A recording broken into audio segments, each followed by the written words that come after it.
Welcome to Color Theory for Painters. Today I'm going to tell you about the 3 attributes of color. And by attributes, I mean that with every color, you can look at it 3 different ways. Each color can be evaluated in hue, chroma, and value. So let's look at each one individually.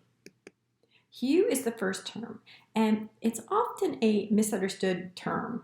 It is used interchangeably with the word color, and in fact, when I look up hue in the Merriam-Webster dictionary, it states that color is one of the definitions of hue. So it's logical that it would be referred to that way, but there is a slight difference that coloristas should be aware of. Hue actually means color family, like in the red family of colors, or the blue family of colors, or the green family of colors. These photos all show different colors, but they're the same hue, which is green. So while we might call this particular shade of green like a light phthalo green, it is still, the hue is still just green. And while all the hues are colors, not all the colors are hues. So let me explain that a little bit. We would all agree that this is brown. This is the color brown, but it's not a color that's on the color wheel, right? So brown and all the variations of brown are colors, but brown is not a hue.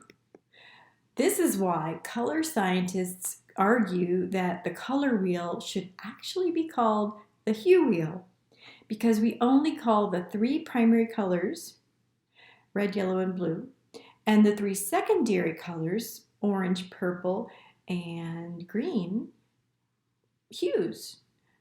It's just a little technicality kind of in the field of color. So I don't really see this ever changing to correct itself unless the word hue and its proper definition becomes more well known. And there's another use for the word hue. If you are a painter that's been to the paint store and you see the term hue after your favorite color of paint, like this one, cadmium yellow medium hue, this means that it's different than regular cadmium yellow medium. In this case, hue means that this color is similar to cadmium yellow medium, but it is not made the same way. It is probably without cadmium, if I had to guess.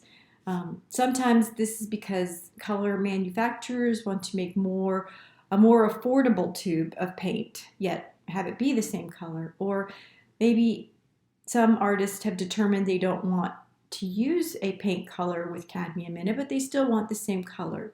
Or maybe even they can't get the original ingredients anymore. So whatever reason, know that it's different in its composition. So I generally stay away from a tube of paint with the word hue in it when possible. Sometimes you absolutely need a color immediately. It's not possible, but I like the consistency of staying with the original paints. The next word is chroma, and I love the word chroma. I named my studio Chroma, in fact. And before we actually define chroma, let's look at this example.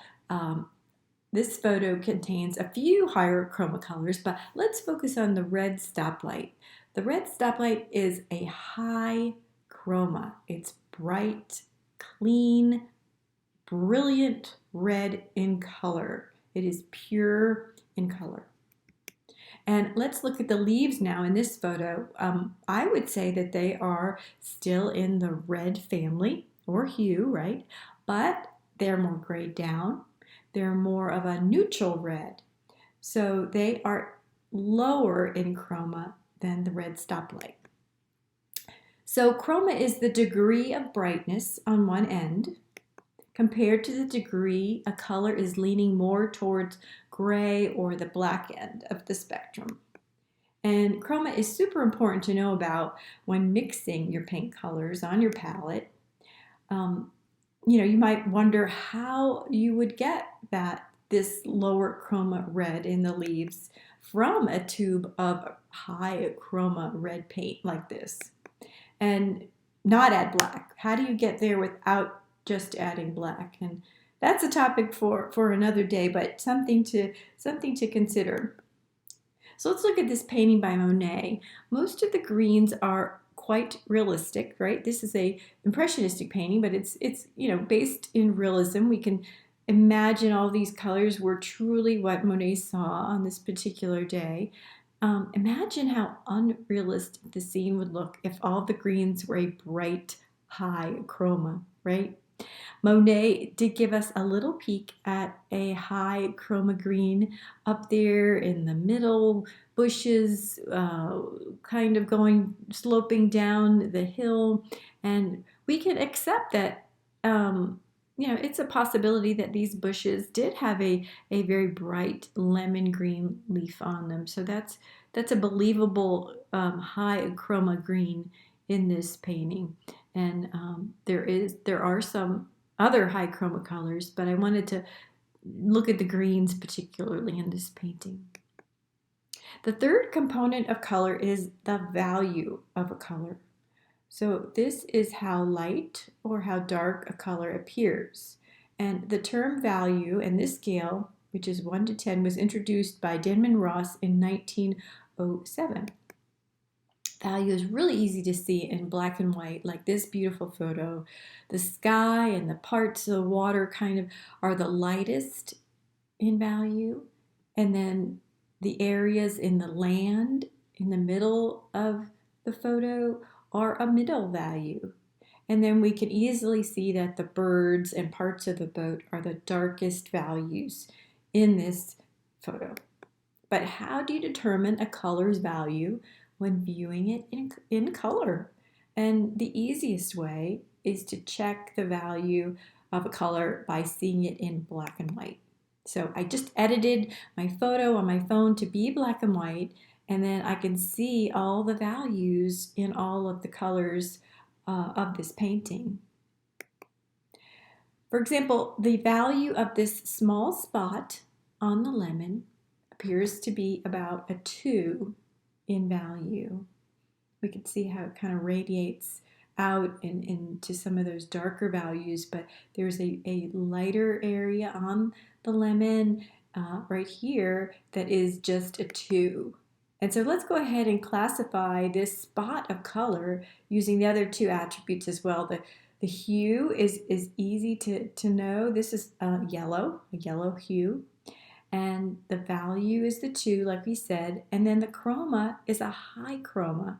And this is easy to see when, especially compared to all of the yellow colors surrounding the spot, which are lower in chroma, but still I would call all of them still have the hue of yellow. So those are the 3 attributes of color. Hue, meaning color family. Value, meaning how light or dark a color is.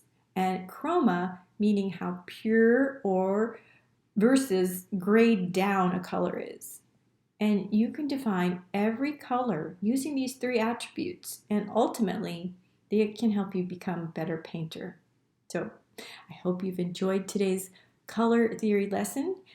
Don't forget to like the video and subscribe to my channel below to be sure and catch all the new videos.